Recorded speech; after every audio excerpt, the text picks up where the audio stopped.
बड़ी खबर आ रही है लोकसभा चुनाव को लेकर। बता दें आपको कि लोकसभा चुनाव से जुड़ी ये बड़ी खबर है। शाम 6 बजे भाजपा की पहली लिस्ट आएगी। तो इस वक्त की ये बड़ी खबर लोकसभा चुनाव को लेकर। शाम 6 बजे भाजपा की लोकसभा चुनाव को लेकर प्रत्याशियों की पहली लिस्ट आएगी। शाम 6 बजे भाजपा की एक प्रेस कॉन्फ्रेंस होनी है। लोकसभा उम्मीदवारों की पहली सूची संभवतः इसमें जारी हो जाएगी। 100 से ज्यादा नामों का ऐलान हो सकता है। छत्तीसगढ़ से 3 महिलाओं को मौका मिलना तय माना जा रहा है।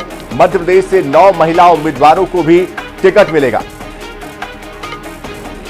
तो शाम 6 बजे भाजपा की पहली सूची जारी हो सकती है और इस बार महिला प्रत्याशियों को मौका देने की दिशा में पार्टी बड़ा कदम उठा रही है।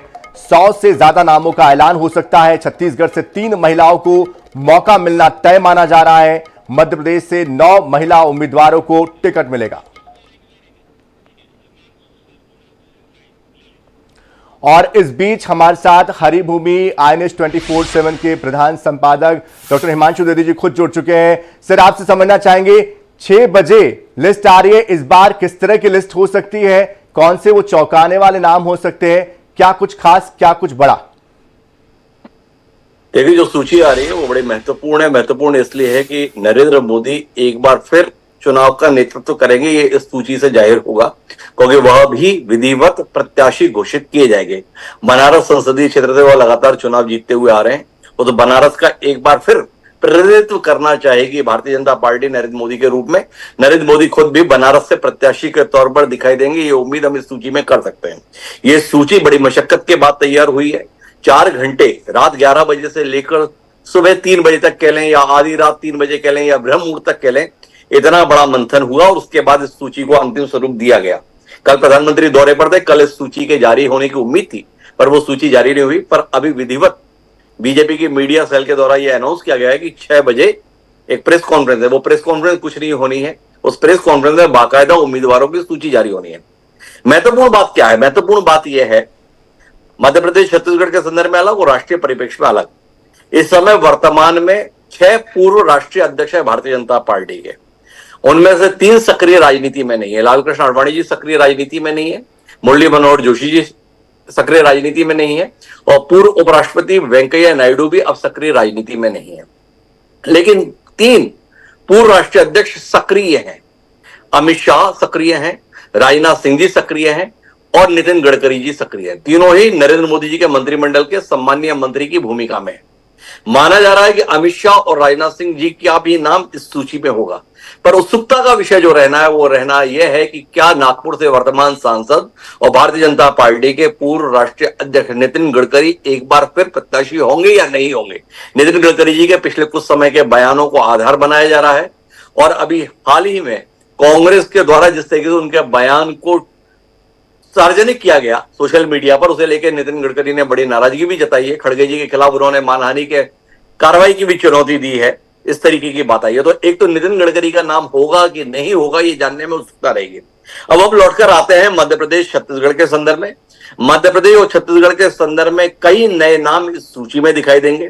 बड़ी संख्या में पुराने सांसदों को घर बिठाने की तैयारी है। महत्वपूर्ण बात साथ में यह भी है सनी जी कि इस सूची के अंतर्गत महिलाओं को प्राथमिकता देने का मन भारतीय जनता पार्टी ने बनाया है। भारतीय जनता पार्टी ने संसद में बाकायदा महिलाओं के आरक्षण के संदर्भ में विधेयक पारित किया था, पर वह अभी प्रभावी नहीं हुआ है। पर भारतीय जनता पार्टी ये संदेश देना चाहती है अपने उम्मीदवारों की सूची में कि हम महिलाओं को राजनीति में, सत्ता में व्यापक हिस्सेदारी देने के व्यवहार रूप में पक्षधर हैं।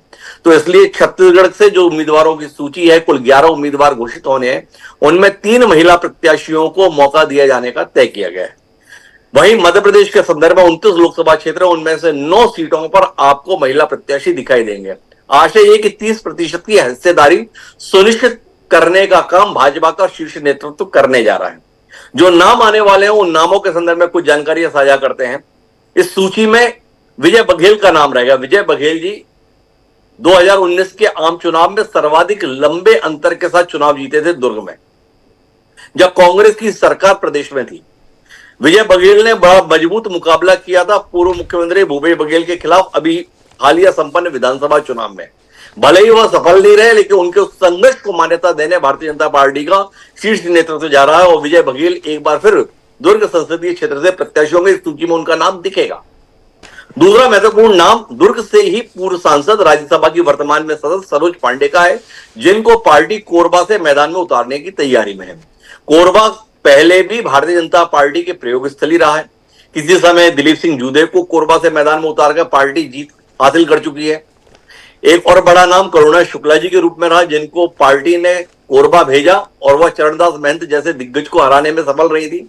और अब यही प्रयोग भारतीय जनता पार्टी सरोज पांडे के रूप में करने की तैयारी में। कोई बड़ा उलटफेर पिछले 24 घंटे में नहीं हुआ होगा तो सरोज पांडे जी का नाम आपको कोरबा संसदीय क्षेत्र में प्रत्याशी के तौर पर दिखेगा। कुछ और नाम जिनके संदर्भ में उत्सुकता है, उसके अंतर्गत बिलासपुर से भारतीय जनता पार्टी एक बार फिर साहू समाज के प्रत्याशी को ही मैदान में उतरने की तैयारी में है। साहू समाज से वो नाम कौन होगा, इसको लेकर अलग अलग नाम बाजार में तैर रहे हैं, खबरों में तैर रहे हैं, पर टोकन साहू एक गंभीर नाम के तौर पर आप मान सकते हैं, जिसका नाम अगर आपको सूची में दिखाई दे जाए तो आप अचरज मत कीजिएगा। सर, वर्तमान में बिलासपुर से जो सांसद थे वो अरुण साहब थे, जो प्रदेश अध्यक्ष भी थे और वर्तमान में विधायक का चुनाव जीतने के बाद उप मुख्यमंत्री की भूमिका में। तो यहां पर साहू समाज को ही एक बार फिर आजमाने का मन भाजपा के नेतृत्व का है। सरगुजा क्षेत्र के संदर्भ में बात करें तो वहां से रेणुका सिंह 2019 में चुनाव जीतने में सफल रही थी, केंद्र में मंत्री भी बनी थी, वर्तमान में विधायक है। वहां से एक नए चेहरे को आजमाने की कोशिश है। पुराने भाजपाई फिर कांग्रेसी और नए भाजपाई चिंतामणि महाराज के संदर्भ में पार्टी मन बना रही है। अगर चिंतामणि जी के संदर्भ में मन ना बन पाया तो दूसरा नाम पुष्पा सिंह के रूप में है, पर यह नाम इसी रूप में देखने को मिलना चाहिए। इसी प्रकार से अगर आप रायगढ़ क्षेत्र के संदर्भ में जाते हैं तो रायगढ़ से राधेश्याम राठिया या गेंद बिहारी, ये नाम के संदर्भ में आपको दिखाई देना चाहिए। महासमुंद क्षेत्र के संदर्भ में अगर आप बात करें तो वर्तमान में चुन्नीलाल साहू वहां से सांसद के हैं, पहले विधायक भी रहे, लेकिन वहां से पार्टी बदलाव के मूड में है और बदलाव के तहत जिस नाम पर भाजपा का मन बनता हुआ दिखाई दे रहा है वो नाम रूप कुमारी चौधरी का है। इसी प्रकार से कांकेर के संदर्भ में बात करें तो कांकेर में वर्तमान में मोहन मंडावी सांसद के तौर पर है, पर मोहन मंडावी पर पार्टी का भरोसा बना रह पाएगा, इसके आसार कुछ कम दिखाई दे रहे हैं। बाकी खुलासा अभी सूची के संदर्भ में, सूची में नाम दिखना चाहिए, पर अगर वहां पर आपको भोजराज नाग का नाम दिखाई दे जाए तो आप अचरज मत कीजिएगा। जगदलपुर सीट पिछली बार कांग्रेस जीती थी। कांग्रेस के वर्तमान प्रदेश अध्यक्ष दीपक बैज वहां से सांसद है। भाजपा इस सीट को वापस हासिल करना चाहती है। बलीराम कश्यप जी का गढ़ रहा है। दिनेश कश्यप यहां से सांसद रहे हैं पहले, जिनको पिछली बार घर बिठा दिया था पार्टी नहीं, जनता ने नहीं, पर दिनेश कश्यप को दोबारा मौका मिलने की संभावना बहुत क्षीण है। वहां पर सर्वाधिक गंभीर नाम महेश कश्यप के तौर पर है। अब अगर रायपुर की बात करें तो रायपुर के संदर्भ में ब्रजमोहन अग्रवाल पर निगाहें आकर रुकी हैं। सुनील सोनी वर्तमान सांसद है। ब्रजमोहन अग्रवाल की हाँ या ना बड़ा मायने रखती है। देखें यह कद्दावर नेता इस संसदीय क्षेत्र के संदर्भ में किस निर्णय पर पार्टी को पहुंचा पाता है। अब आगरी सीट जो राजनांदगांव के संदर्भ में आती है, छत्तीसगढ़ के संदर्भ में हम घूम फिर के सारी सीटों पर बात कर ली है, तो राजनांदगांव संसदीय क्षेत्र के संदर्भ में संतोष पांडे वर्तमान में सांसद हैं। संघ के बेहद प्रिय हैं, ओजस्वी वक्ता हैं, अपनी सक्रियता के लिए ख्यात हैं। वहां पर संतोष पांडे के नाम को आप तय मान सकते हैं। संतोष पांडे के विकल्प के तौर पर मधुसूदन यादव जो पहले सांसद रहे हैं उनका नाम विचारणीय है। तो कुल मिलाकर ये दृश्य है, 6 बजे तक ये स्थिति स्पष्ट हो पाएगी। मध्य प्रदेश के संदर्भ में अगर बात करते हैं तो मध्य प्रदेश में सबसे महत्वपूर्ण बात यह है कि पूर्व मुख्यमंत्री शिवराज सिंह चौहान को पार्टी केंद्रीय भूमिका में ले जाने की तैयारी में, उनको लोकसभा चुनाव लड़ाए जाने की तैयारी है। विष्णु दत्त शर्मा जो पार्टी के प्रदेश अध्यक्ष हैं, वो खजुराहो से सांसद हैं। उस खजुराहो सीट के संदर्भ में जिसे कांग्रेस पार्टी ने समाजवादी पार्टी के हवाले समझौते के तहत कर दिया है, वहां से वीडी शर्मा को एक बार फिर प्रत्याशी बनाया जाएगा। उनकी उम्मीदवारी भोपाल से आंकी जा रही थी, पर वीडी शर्मा भोपाल नहीं आएंगे। वीडी शर्मा खजुराहो में ही रहेंगे और खजुराहो से ही दोबारा जनादेश प्राप्त करने की चेष्टा करेंगे। बाकी जितना भी विस्तृत सूची के संदर्भ में हम 6 बजे तक इंतजार करते हैं। हाल फिलहाल इतना है कि भारतीय जनता पार्टी चुनावी तैयारियों के मामले में अन्य पार्टियों से बहुत आगे निकलने जा रही है। अभी चुनाव आयोग ने अपना कार्यक्रम नहीं दिया है, पर भारतीय जनता पार्टी 3 राज्यों के विधानसभा चुनाव की तर्ज पर ही इस बार अपने प्रत्याशी चुनाव कार्यक्रम के पहले ही घोषित कर देगी। पहली सूची आज आ ही जाएगी सनी जी, इस भरोसे के साथ हम 6 बजे का इंतजार करते हैं। बिल्कुल।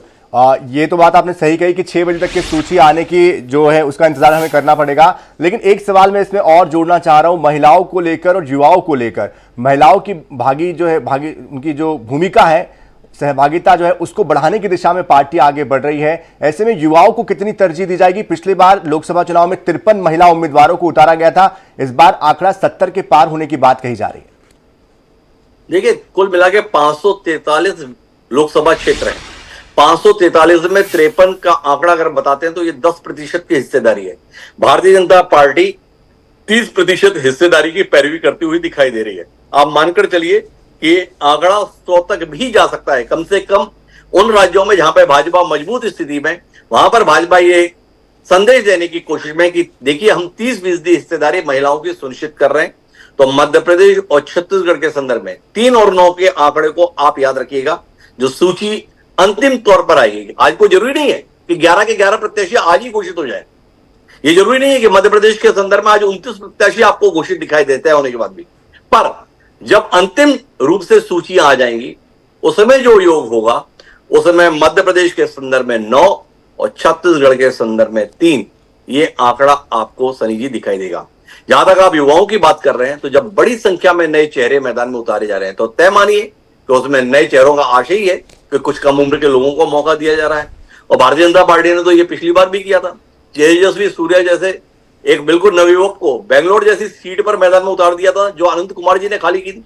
28 साल के लड़के को भारतीय जनता पार्टी ने यह मौका दिया था।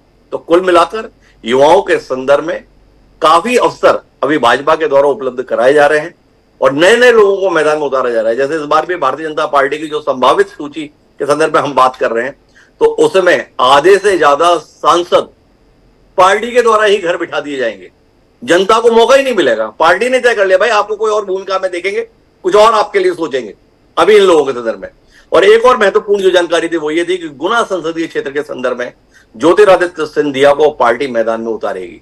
ज्योतिरादित्य सिंधिया के नाम की चर्चा लोग ग्वालियर से भी कर रहे हैं, पर पार्टी नेतृत्व का मन ज्योतिरादित्य सिंधिया को गुना से मैदान में उतारने के संदर्भ में बना है। देखें, अंतिम सूची में ज्योतिरादित्य सिंधिया गुना से ही दिखाई देंगे, कहीं और से दिखाई देंगे, या अगली सूची में दिखाई देंगे। बिल्कुल बिल्कुल। बहुत शुक्रिया सर हमारे साथ जुड़ने के लिए। 6 बजे का इंतजार हम भी करेंगे और जिस तरह से आगे भी विश्लेषण के लिए हम चाहेंगे कि दोबारा हम आपसे जुड़ पाए और दोबारा से आप विस्तार से बता पाए कि इस पर किस तरह से, इसके मतलब क्या है, सूची के किस तरह से किस उम्मीदवारों को मौका दिया, इस पर भी हम आपसे बात करेंगे। बहुत बहुत शुक्रिया हमारे साथ जुड़ने के लिए। तो कुल मिलाकर 6 बजे का इंतजार अब सभी को है और 6 बजे पहली सूची भारतीय जनता पार्टी की लोकसभा चुनाव के लिए जारी होनी है और 6 बजे यह तय हो जाएगा कि कौन से वो चेहरे हैं जो इस बार के लोकसभा चुनाव में नजर आएंगे, दिखाई देंगे और पार्टी के लिए दमखम के साथ मैदान में होंगे। और जैसे कि प्रधान संपादक डॉक्टर हिमांशु द्विवेदी जी कह रहे थे कि इस बार महिलाओं को मौका दिया जाएगा और 30% जो आरक्षण है वो महिलाओं को देने की दिशा में पार्टी बड़ा कदम उठा रही है। छत्तीसगढ़ से 3 महिलाओं को मौका मिलना तय है। मध्य प्रदेश से 9 महिला उम्मीदवारों को टिकट मिलेगा। वही मध्य प्रदेश